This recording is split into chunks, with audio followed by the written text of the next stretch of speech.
Hello and a warm Collisions YYC. Welcome to my guest, my returning guest, my longtime friend, Mr. Chris Jones. How you doing, buddy?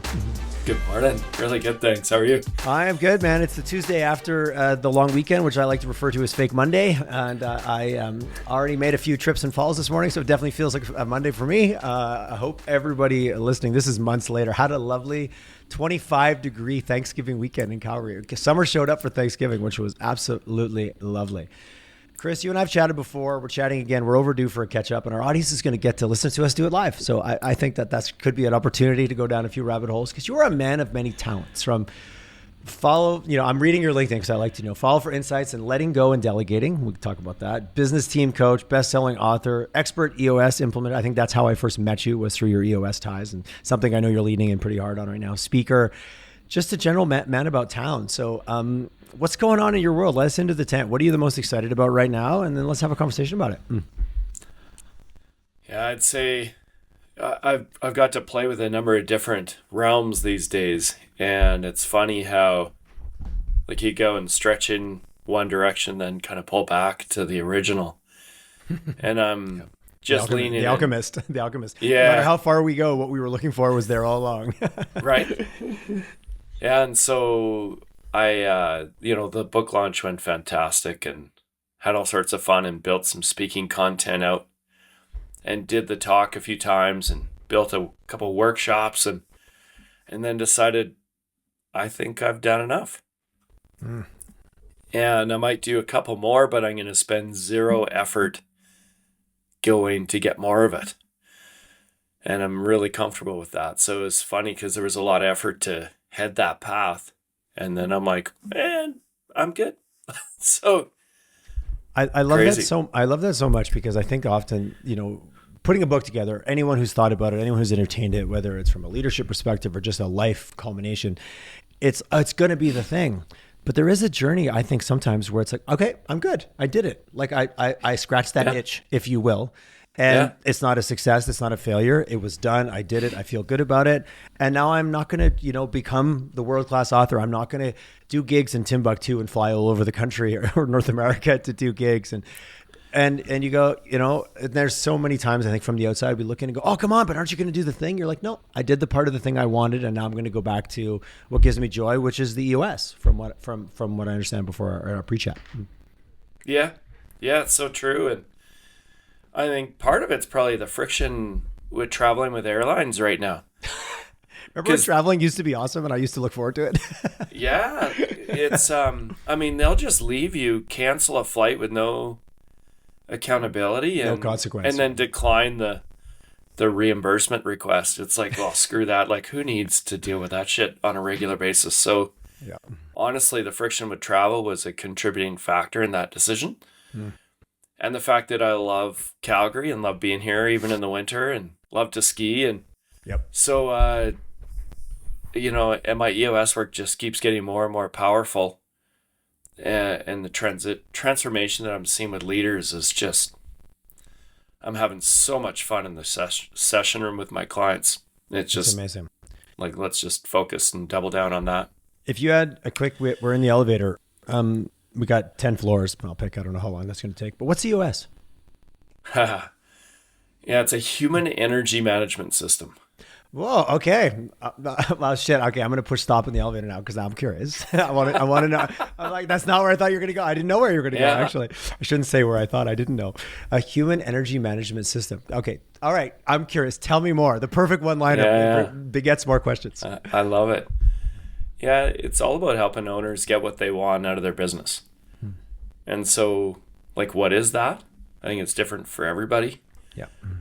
And so we have this holistic system that helps manage all that human energy and helps us achieve three things we call vision, traction, healthy, right? Vision, where we're going, how we're getting there. But it's about getting on the same page with our leaders, what it looks like. Traction, how do we execute with discipline and accountability so we've actually achieved what we've set out to? And then healthy, like, how do we do as a functional, cohesive leadership team? As goes the leader, so goes everyone else. We get to the point where everyone in the company is all rowing in the same direction, clear on that vision. Everyone's acting with discipline and accountability, gaining traction consistently, and moving forward as a healthy, functional, cohesive team that loves working together. So that's like the short version of the journey there, Tyler. That was Of well what it articulated, is. sir. All right, I'll push start on the elevator. I won't make it creepy. I'll be like, why does he keep pushing stop? It's getting uncomfortable. Let me out of here. Are you seeing a shift?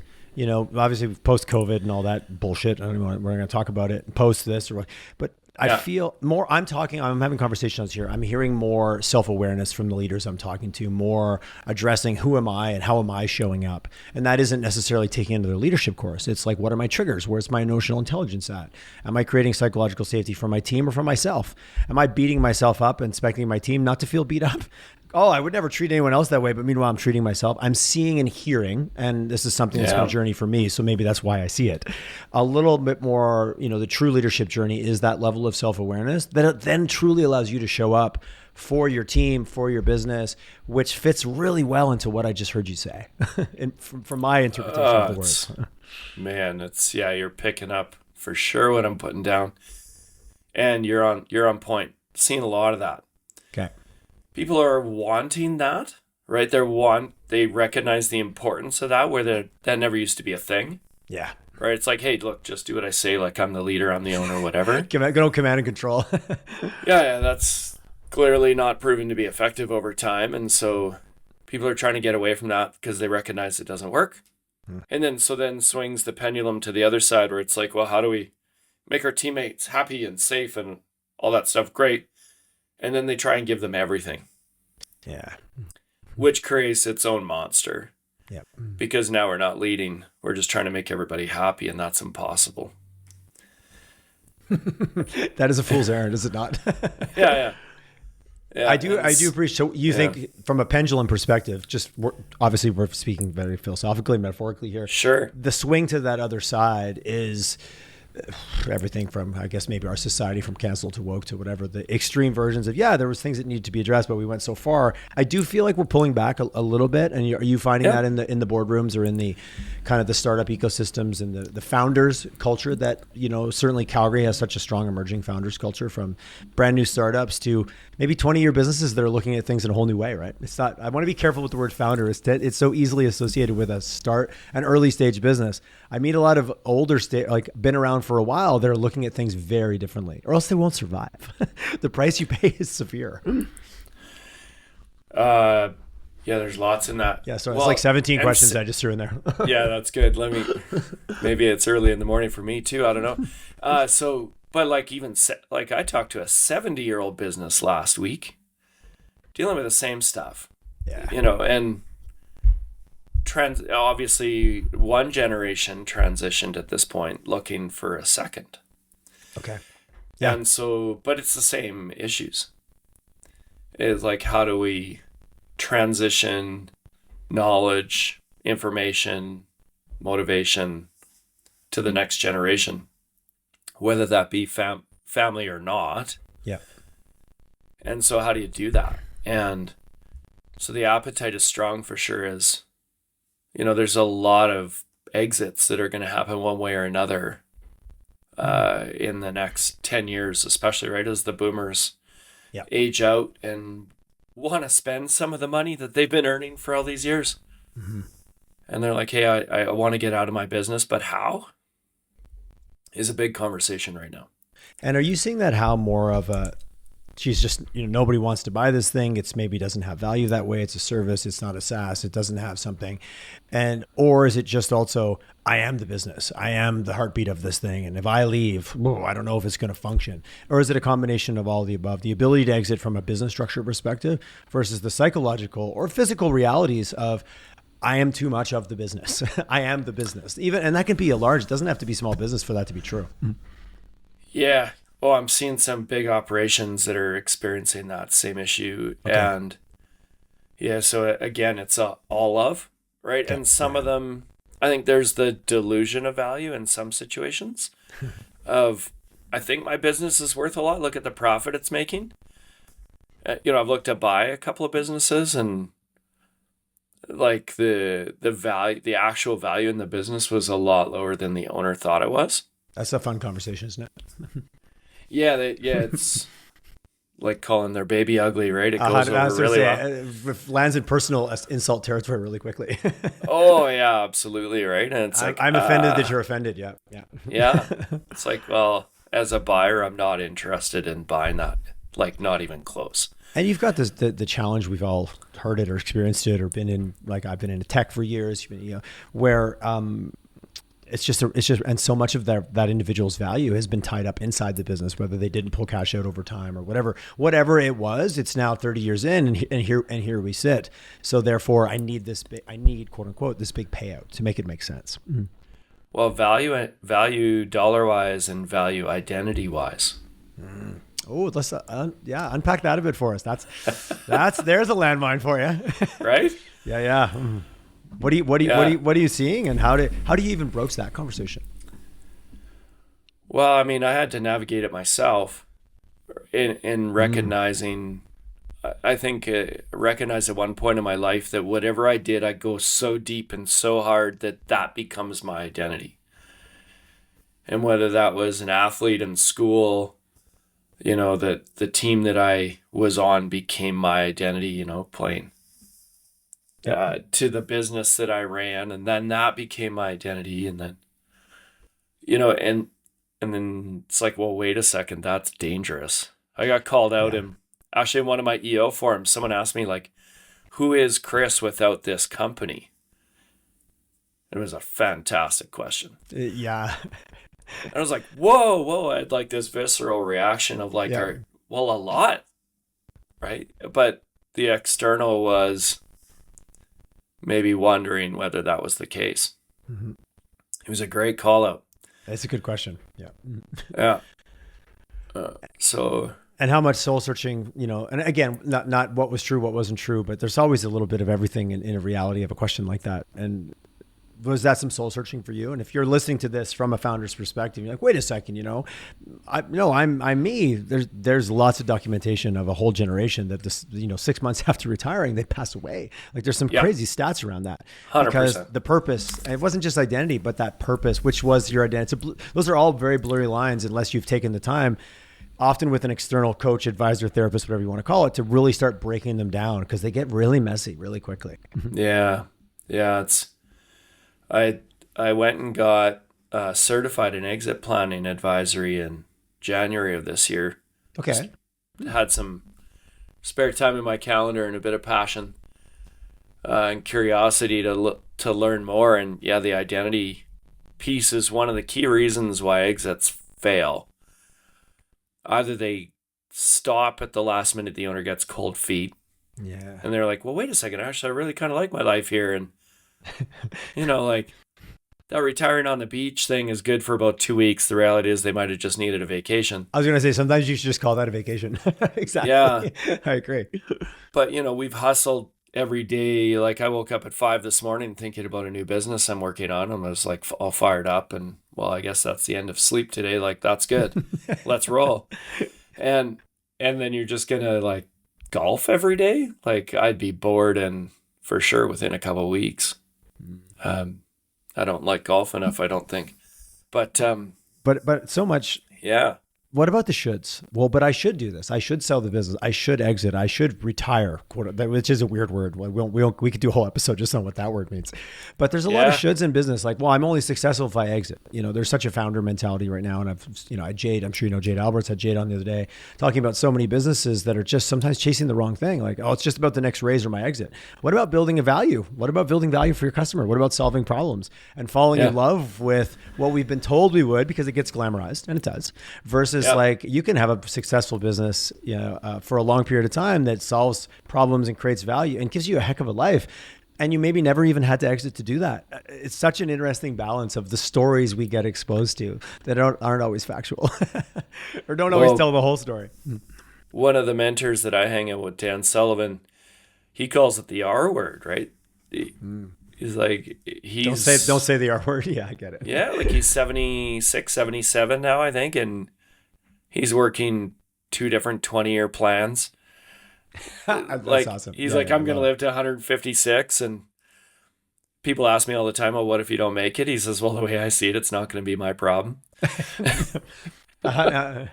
But 100%. he's so full of piss and vinegar creating value in the world. And, when I met him and he's talking about that, I'm like, I can hang with this guy. Like, Cool. he loves what he does as I love what I do.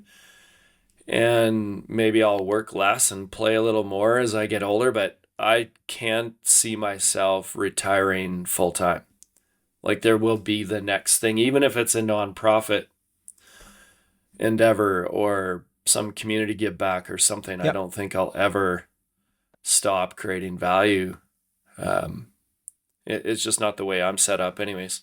And with the exit planning advisor and some of that work you're doing, when you encounter, when you sit down, you go in for a consult, you chat with somebody, it's like, oh, okay, I want to exit my business. How much of that first kind of dialogue discovery for you is like, okay, do you really want to exit your business, or do you want to just create a little bit more time in your life? Do you need a business that runs a little bit more autonomously? Do you need to get a big event so you can get some cash out? I'm assuming there's so much of that initial discovery conversation when you're sitting down with a founder at any stage of their journey, whether it's a 30-year-old founder or someone who's been a founder for 30 years. I imagine that with some questioning, it might be like, oh, wait a second. You mean there's another way to think about it, which I think is also powerful. Yeah. And I've only done a handful of these, but I love the conversation. I'm working on a startup in that realm right now with someone to do the work that I can hand them off to, because I end up talking to these owners. They're like, yeah, and I want to exit at some point in the not too distant future. And it's kind of like a project. And to your point is, well, what's the life plan? Where am I going to spend my energy? Where's the return on heartbeats coming in? Yeah. What is the number that I need to, if I am going to retire or if I'm going to go do another startup thing, what's the number I need to feel like it was worth it? What's the legacy? Like, because some people, it's all about the number. Others is like, well, I want my team taken care of, or I need my key customers taken care of, or whatever that is. So it's different for everyone, Tyler, and it's a coaching conversation. It's definitely an exploration as to what's important to that person. And during the course of those conversations, does it often change? Like, back to your point about that individual who asked you, who's Chris outside of this? Powerful questions can do a lot to your mindset. Yeah. Well, the one that I took through it, he was like, Chris, my goodness, the EOS tool set has helped increase. It answered so many of these questions for me, which was great. Mm. And there's a whole bunch that weren't part of EOS, and that's why I think it's such an interesting, like, secondary conversation that I want to drive. But I watched this happen with this individual, and he got partway through and he says, actually, now that I'm clear on what this all looks like, I actually don't want to leave now for a little while, because I really do like my life and I love the people that I work with, and we've got a well-oiled machine. And by the way, like, if I spend 2-3 more years super focused on this and help it grow, like, the measurements of success, the way he defined it, went up. Like, I think it's about kind of filling the gas tank. Maybe that's the wrong analogy, but like, what he needed out of it got better. 2 or 3 years of focused time. He's like, now I'm super excited to go make that happen, because the success was clearly defined now.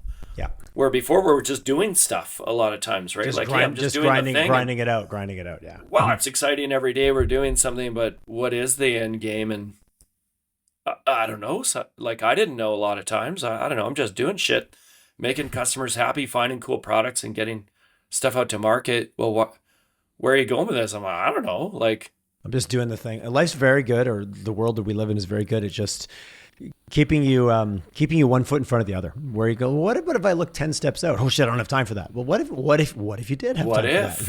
Yeah. What if you had time for that? if I was running too fast to look into the future. Totally.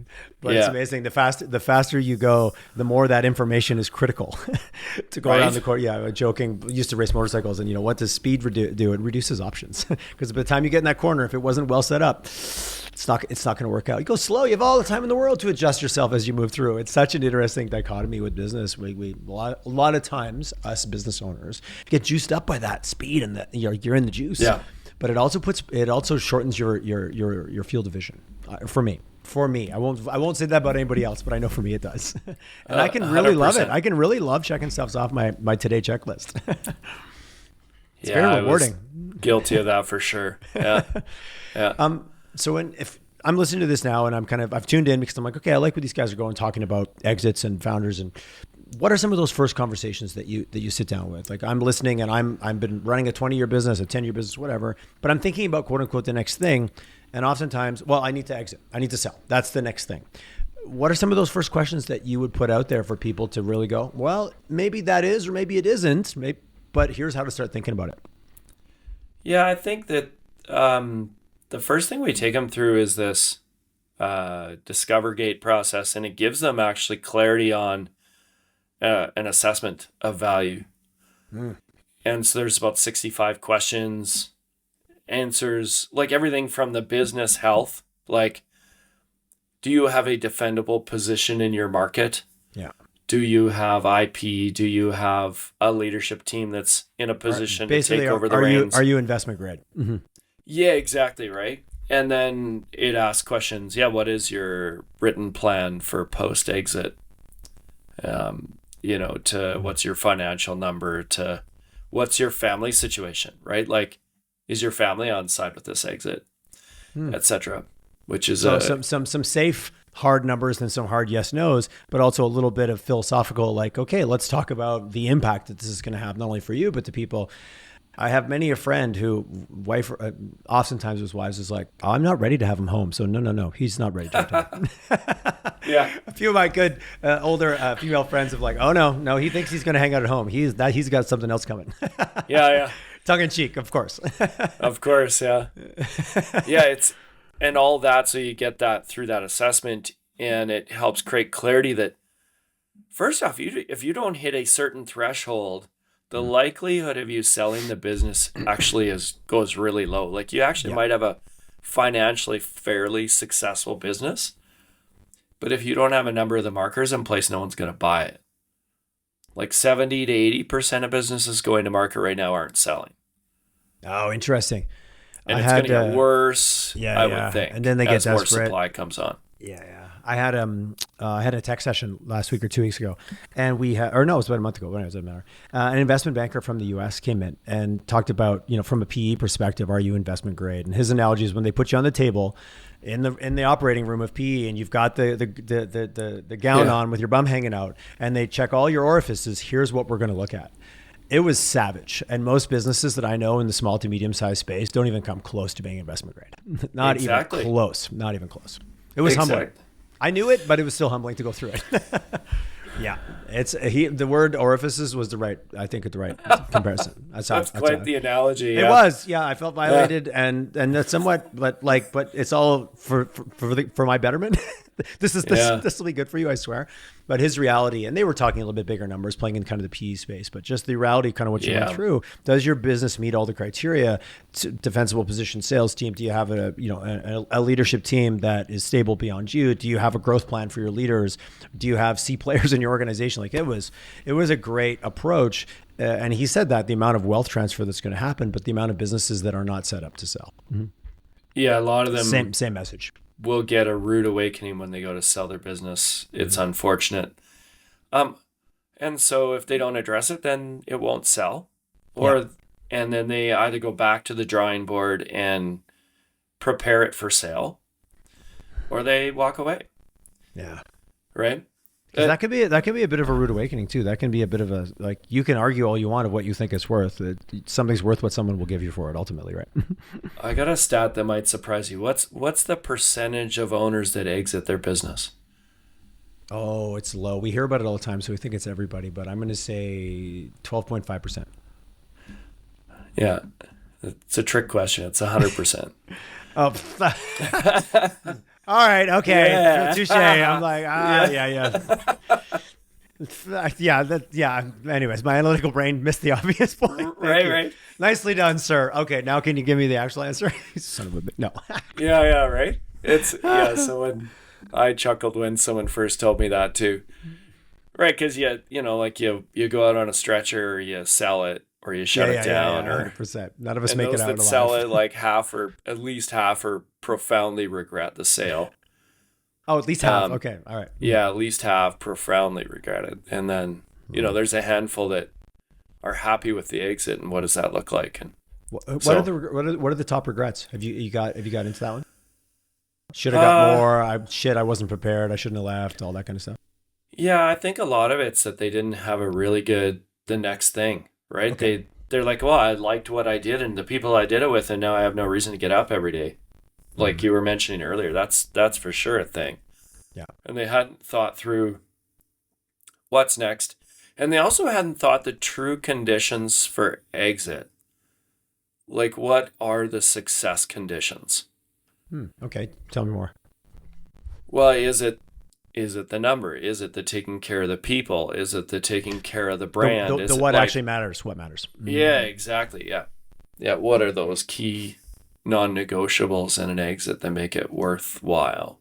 And this is such a great example in my mind of why outside counsel is so important. You've run this business your whole life, but maybe you've exited before, but oftentimes not. You've kind of never done the thing. So to often we sometimes as owners, leaders, we have superhero syndrome. Of course I know how to do an exit. Really? Like, why would you know how to do that if you've never done it? Yeah. Talk to people who've done it. But there is a superhero syndrome that we all get sometimes about, well, I should just be able to do this thing, versus getting someone who guides, supports, or has done it multiple times. They're gonna know where the landmines are, or certainly have seen them anyways. Yeah. Yeah. Looks like my internet connection's unstable for some reason. Hardwired, you would think it'd be good, but it's not. Yeah. Well, sometimes the gremlins are in the machine outside of our homes. But yeah. Yeah. So, these crazy things happen in the process of. Well, so for you, obviously being in EOS and being in a role to help businesses grow and thrive, and I say grow almost synonymously to mean so many things. And it kind of makes sense from the outside to go, oh, now you're entering into this other phase of being able to support businesses from an exit perspective. Because when EOS does what it does and delivers success, options increase back to back to having more choices in your business. And I'm sure you were running into these conversations of like, hey, Chris, we've been working together. The business is awesome. Kind of the what's next, even as you as a coach, like it kind of from the outside, it looks like it lines up. Looks like it makes sense. Mm-hmm. Yeah, it's a lot of fun. It becomes bigger work than just the moment, right? It's not just how do we make our business better today? How do we even make this business better for the future? It's like, how can this business be bigger than all of us? And and do you find a lot, like, again, like, it gets into legacy, but it kind of does and it doesn't. What are the real wins you've seen? Like, you probably have also people in your life, role models that that have exited, that have done awesome things afterwards and didn't have regrets, or maybe went through a funk and then got back on some other horse or a different horse. It's good to talk about what can go wrong, but what are you seeing when somebody really nails it? Is it all the boxes check, or is it that they get okay with the boxes that make sense for them and then build something from that? I think what's interesting, I'm on the leadership team. I'm on the coaching team within EOS Worldwide. Okay. So I do a little bit of contract work for them, directing the development of implementers. But what's fascinating to be in that space is I'm kind of on the inner circles of what's happening with EOS Worldwide. Okay. And watching this organization that when I joined in 2015, we had about 75 implementers, coaches, implementers, whatever you want to call us. And we'd run about 1,500 companies globally. Okay. In the 16 years of existence. Or 15 years. They started in 2000. And since then, we're now 850 implementers with 26,000 companies. Okay, those are some numbers. We're doing as many companies a quarter as we'd done in 16 years. That might be a slight exaggeration, but yeah, I think we're 3,500 companies a year approximately right now. It's crazy. Certainly supports the thesis that there was a need. Yeah, right. Well, and I think back to the successful exit conversation, one of my mentors I've got to know in over a year is Gino Wickman, right? And seeing what he's done. So he was the visionary founder of the business. He built an engine and then got out of the way and sold the business. And often when that happens, the business goes down in value, unless the visionary owner completely missed something and it, increases in value exponentially because they didn't know what they were sitting on. But Gino knew what he was sitting on, and he built an engine that he handed over the reins to someone else to run it, and he sold the majority of his shares. And it grew again.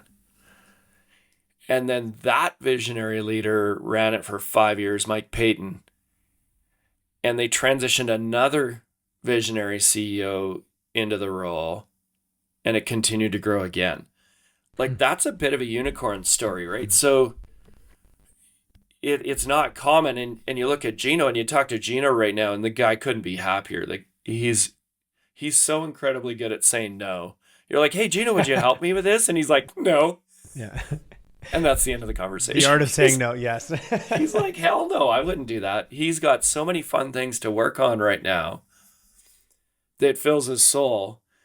And he's a lot of fun to talk with and hang out with right now because he is in such a great space. So he exited very successfully. And it wasn't by accident.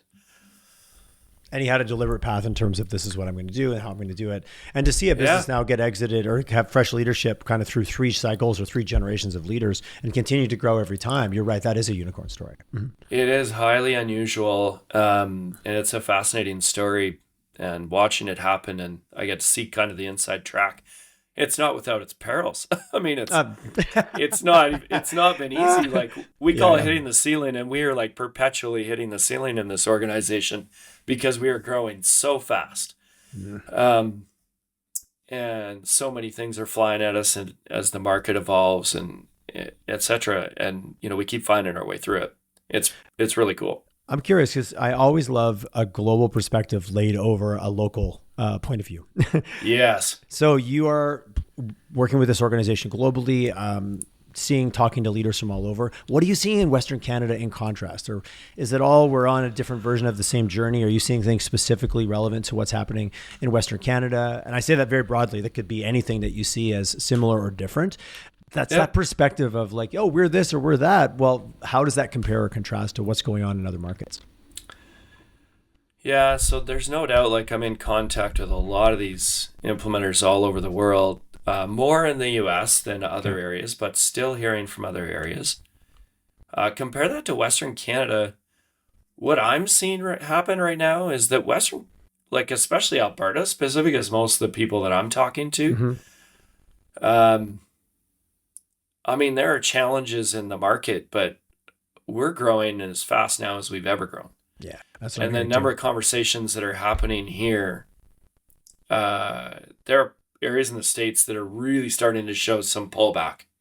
Okay. And they're like, hey, like, conversations have slowed down significantly, etc. And I'm not seeing that. I'm seeing those conversations accelerate these days. Is that a little bit just because the cycle of my personal business and brand, etc., I think is probably, just continuing to swing up. Mm-hmm. So it's, we're seeing a lot of positive things in Western Canada right now. And is that from just opportunities? Is it from businesses that are also, we still have the same phenomenon. We have a lot of businesses that have been around for a while, older generation that are looking, quote unquote, to do something different. I won't say the word retire, just change the model.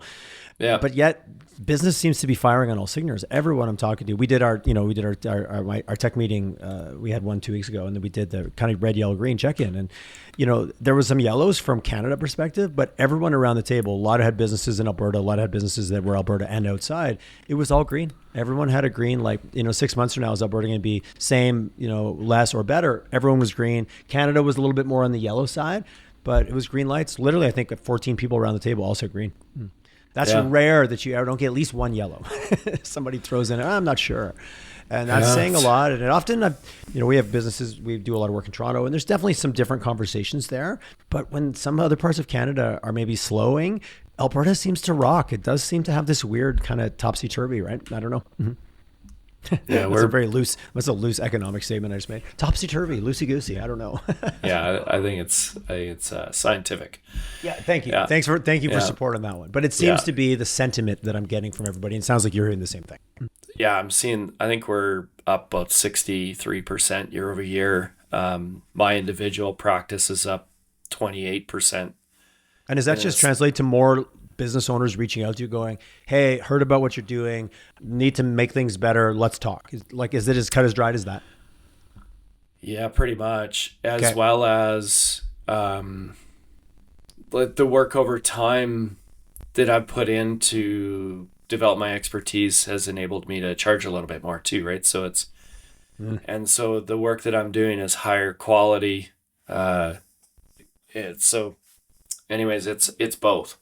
Okay. All right. Yeah. A little bit more. Yeah. And then we've got another coach that's joined, right? So my old integrator has joined me about 2 years ago, and his practice has grown like crazy this year as well.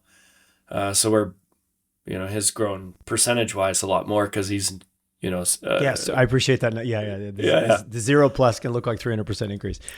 Who's your ICP? Who's your ideal customer profile? And that's my words. I don't know, maybe you describe it differently, but like who's the company that you love to work with the most, and where do you guys gel and get the best results for them and you? Yeah. So demographic wise, entrepreneurial companies, privately held, 10 to 250 employees. Okay. So nice. I've got some I've got some $500 million operations with 800 employees, but the typical sweet spot is that probably 10 to 250 is very accurate. Okay.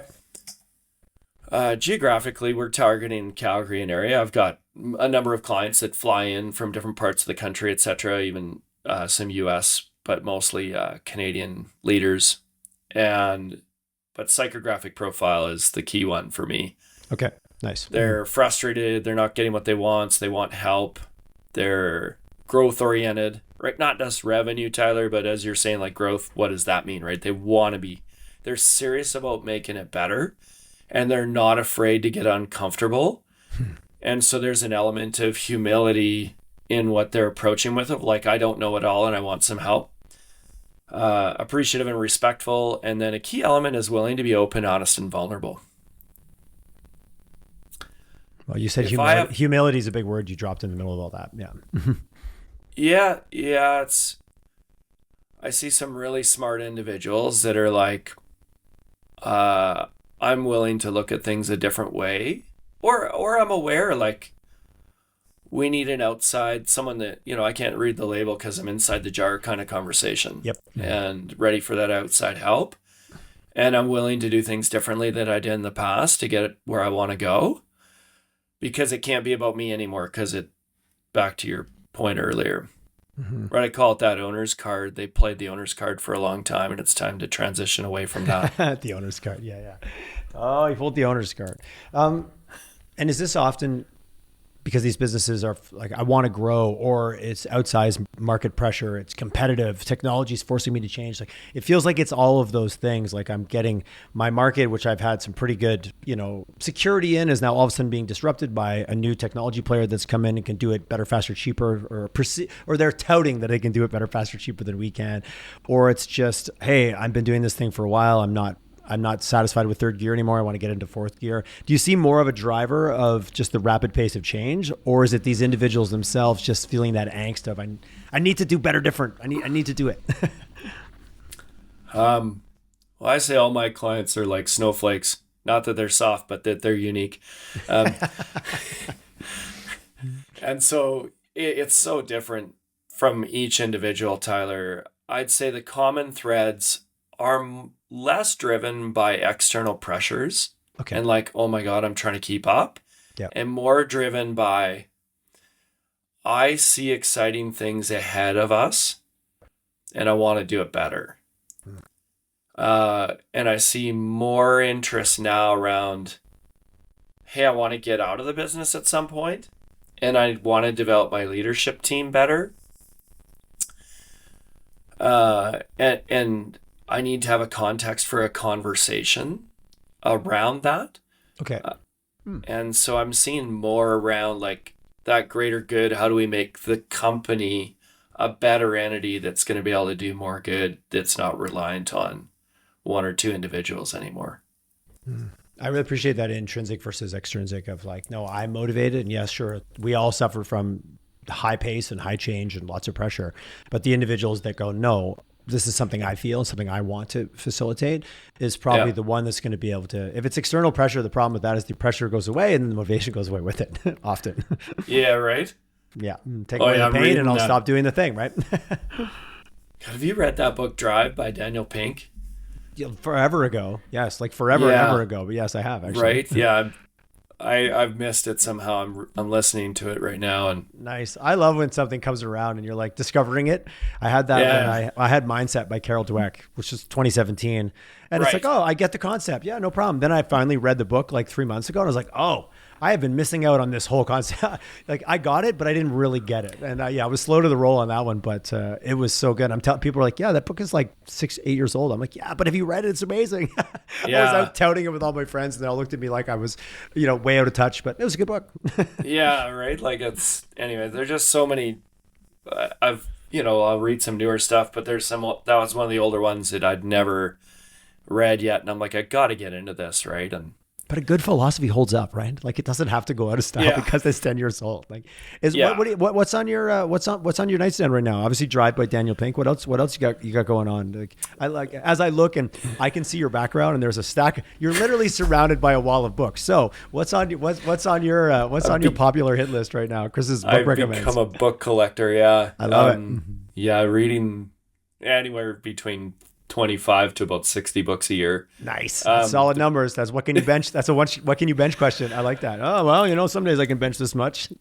Yeah, right. Yeah. I love it. Yeah.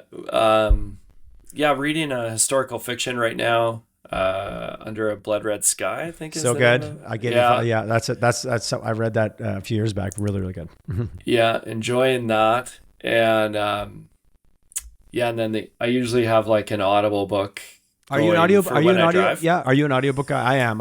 That's my claim to book volume is being able to use audio for sure. I never used to. In fact, it was quite that's a little tangent, but like I built my listening skill. Oh, by nice. doing audio. Yep. Books, and I couldn't my brain couldn't process the words fast enough initially, and then as I got used to it, I can like crank it up to 1.5 to 2.0 and I can totally understand it now. People don't talk fast enough for me. Well, Chris, I couldn't agree with you more. As a diagnosed fast talker over here, I'm the F. I a 1.0 audiobook. I'm like, what is going on? I can't do it. I know 1.6, 1.7, 1.8, 2 if it's the right narrator. It's all about who's narrating, isn't it?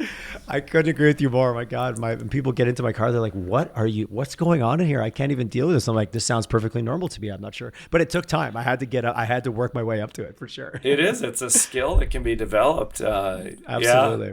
I did read a study, I think it was Duke or somewhere, where they said that I think around 1.5 was the sweet spot, because at 1 in an audiobook setting, your brain actually disengages because there's not enough of a pace, so you'll drift. Where 1.5 does, because they're like, the argument was that you're not going to retain because you're listening to it too quickly.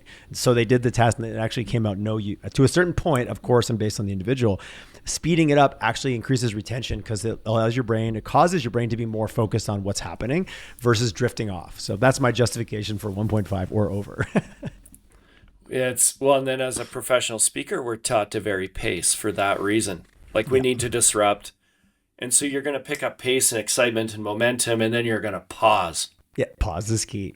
And then you're going to drop and you're going to slow.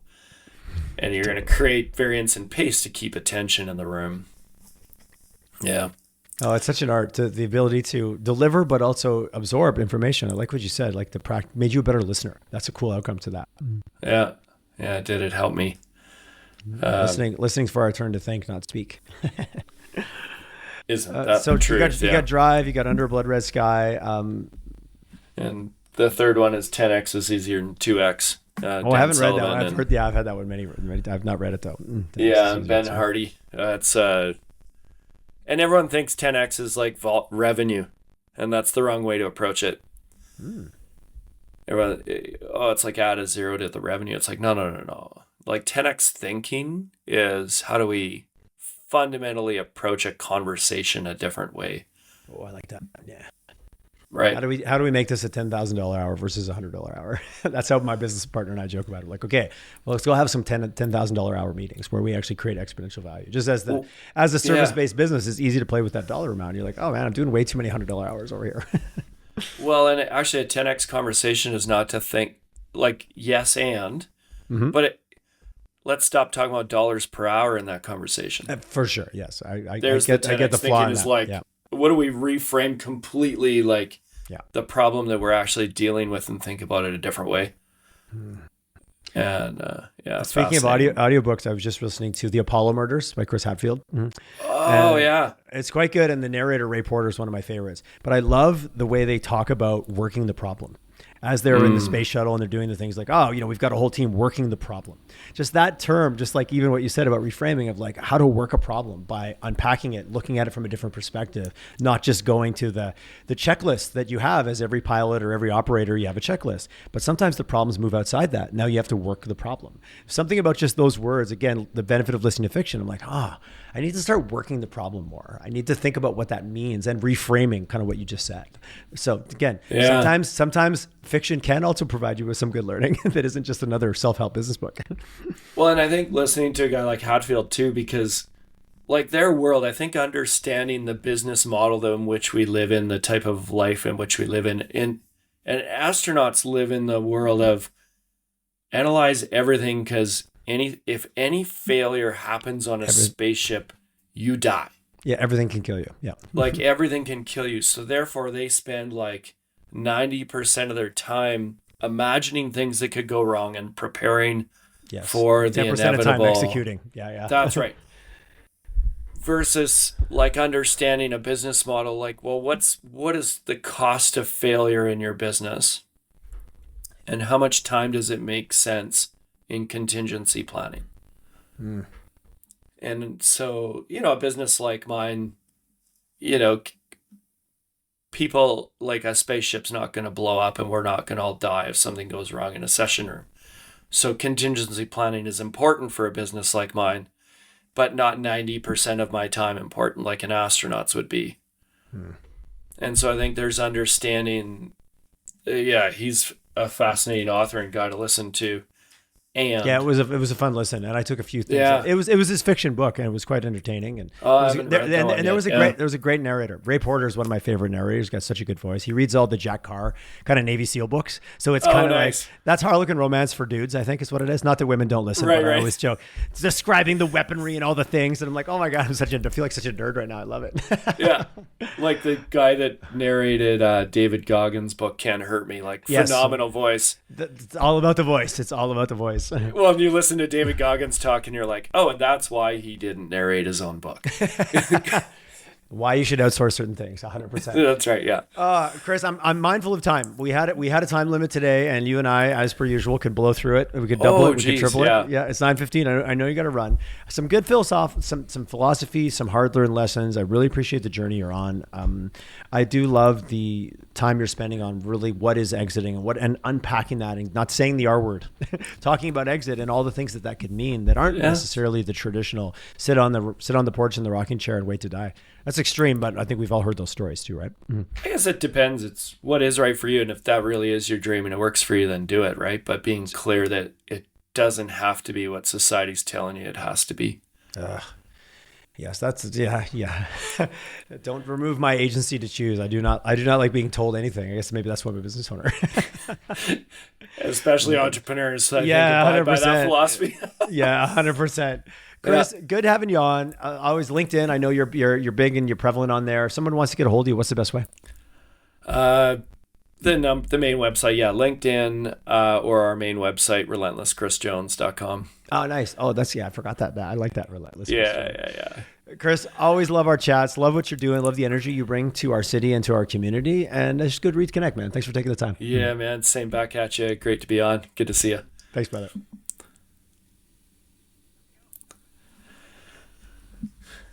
Yeah, right?